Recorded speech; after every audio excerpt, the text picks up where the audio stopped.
Hello, my name is Sheila McIntosh. I'm about to tell you a tragic tale of the carbon monoxide poisoning of an entire family. A story of indifference, ignorance and incompetence with devastating consequences. Lynn Griffiths and her 4 children are chronically ill because of it. I met up with Lynn earlier and this is her story. Hello Lynn. Hi Sheila. Lynn, tell me your story. Tell me how it all began. It all began way back in 1988 when I decided I wanted to move back from Wrexham to Runcorn to be nearer my family. We looked around for a house and I was delighted to find one. It was 3 bedrooms and suitable for my husband and my 2 young sons who were then 3 and 18 months old. And then what happened? We got the property and we moved in. I got my electrics checked, I got my gas fire, my boiler and my cooker service to make sure the property was safe to have young children in. And they certified all well? Yes. Safe? Yes, it was perfectly safe, everything was fine. So you thought? Yes, so I thought, yes. And then what happened next? We moved in the April and at the start of the winter I would say my children started vomiting, feeling sick, nausea, lethargic. Just suddenly? Were they healthy before then? Oh yeah, they were brilliant. They were running around and everything in Wrexham. My eldest son, who was at nursery there, they said he was a very intelligent lad at the age of 3 and we were quite chuffed really, we've got an intelligent lad on our hands. So yeah, they started to be ill, like I said, and I took them to the GP. He asked me, was I concerned about anything? I said Gavin was easily bored, distracted, fed up, he'd pick wallpaper, he'd break pencils, he'd rip papers, anything just to amuse himself really. And the doctor said it was behavioural problems, which I didn't feel it was. So what was he like generally, well-being?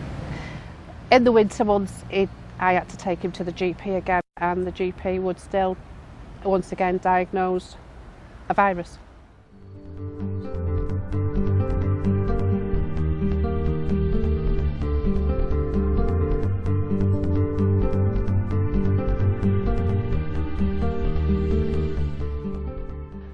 So Lynn, you got pregnant again.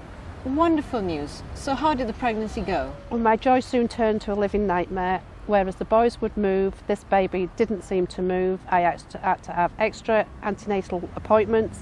I had to go for extra scans. I had to go for blood tests. I had to go for various other tests during this pregnancy. So it was a very worrying time. It was. It'd always end up in tears. I'd very often have to run to my mum's for a cuddle. I just didn't really know what was going on during this pregnancy. And was Kelly born all right? She was born 8 weeks premature, the size of a tiny tears doll, and rushed to the neonatal unit to be put in an incubator. And what happened after that? We were allowed to take her home on the 31st of August, but we didn't get her home for long because she developed bronchiolitis, and this is a very serious condition for a newborn baby. So she was taken into hospital again.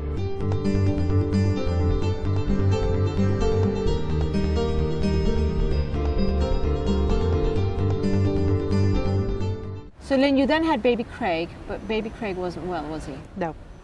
My pregnancy was very similar to Kelly's with extra tests, except they were concerned that he was going to be born with a bowel condition or cystic fibrosis and would need tests as soon as he was born. So he was born on the Saturday and rushed to Alderhay Hospital on the Saturday night to undergo further tests.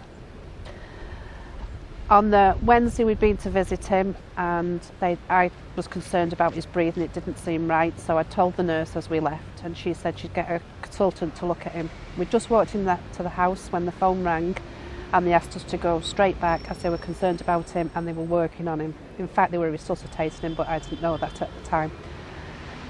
Craig was then operated on the Friday, just 6 days old, for coarctation of the aorta, where they take a main part of the main artery of his valve and rejoin it back together. And he stayed in hospital for a good while. He was taken to intensive care and he had needles sticking out of every part of his body, including his head. So it was very frightening. So was that the extent of his problems? No. Because of Craig's long stay in hospital after his heart condition, it was a bit like going for his first checkup with the GP. When he did go, the GP thought he had a clicking hip, so sent us to Alderhay again for tests on his hip. They were going to take him into surgery, but did a dye through his hip first, and they found out that he'd got Tom Smith's arthritis, known as an old septic hip. At the same time, her husband Albert's condition worsened, and with a new baby and 3 young children who were poorly, Lynn and her husband decided that they needed to move house. One of the first things they did with their current house to put it on the market was to change the old-fashioned gas fire. They chose a new gas fire, called in the gas engineers to fit it in, and all seemed well until winter, when the gas fire kept cutting out. At this point, she was very puzzled, and she called in the gas engineer to come and have a look at it again, and I will let Lynn tell you the rest of the story. The valet engineer arrived and he said there was nothing wrong with my fire, my flue was blocked and I would need to contact British Gas. He gave me a warning notice which said products of combustion were spilling into my lounge and he would need to turn the gas off, which he did, and then left. What then followed was a catalogue of indifference, and Lynn was bandied from pillar to post, unable to get any answers, unable to get anywhere. Eventually a gas engineer arrived and he discovered that the flue was blocked, full of rubble, and there was no adequate ventilation. This was a flue that should not have been blocked, it should have been clear. He condemned the installation then and there. Lynn was understandably furious, and British Gas offered her compensation, if you can call it that, for a princely sum of £100. By now I'd had enough and I went to see a solicitor. Oh really? So what did the solicitor do? He sent us to see a GP who specialised in carbon monoxide, and he diagnosed that we'd all been poisoned by carbon monoxide. Oh dear, so what happened after that? We then went to Guy's Hospital for further tests. We had MRI scans, blood tests, various tests, memory tests, and they confirmed that we'd been poisoned by carbon monoxide.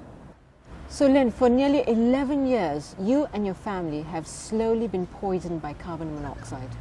So all the worrying pregnancies, the ill health of your children was all down to carbon monoxide poisoning? Yes, that's absolutely right. All my life I have suffered from asthma and had to sleep with the windows open.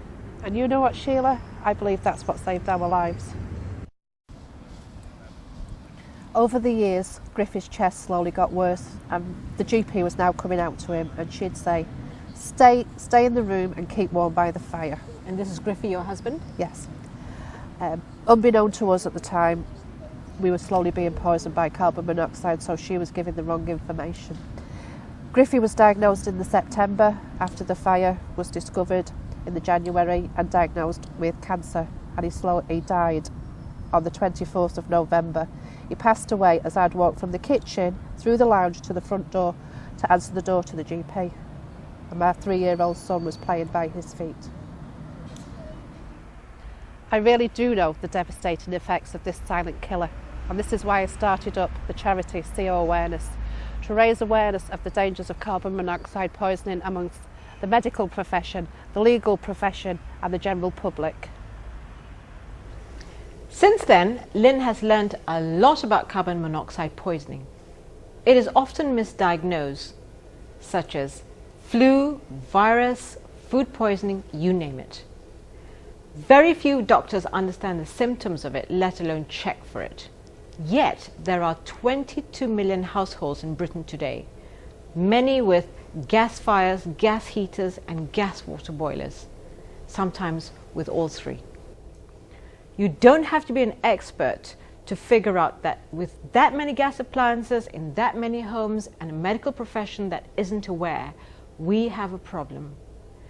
The Health and Safety Executive estimate 15 people die from carbon monoxide poisoning a year. But these are only the smoking gun cases, where you find a dead person in a room with a gas fire on. So why aren't GPs and hospitals more aware?